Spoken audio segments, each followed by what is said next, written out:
Hi, this is Ramaswamy. I am the founder of Mibbles.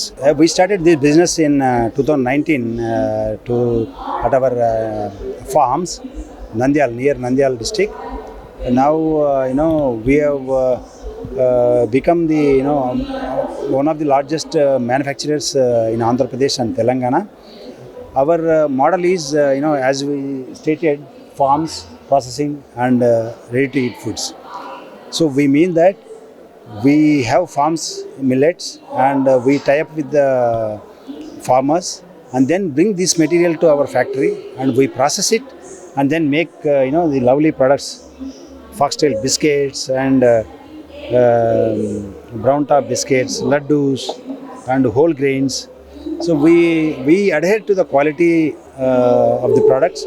Now the demand is increasing since the government of India and UN has announced 2023 is the International Year of Millets.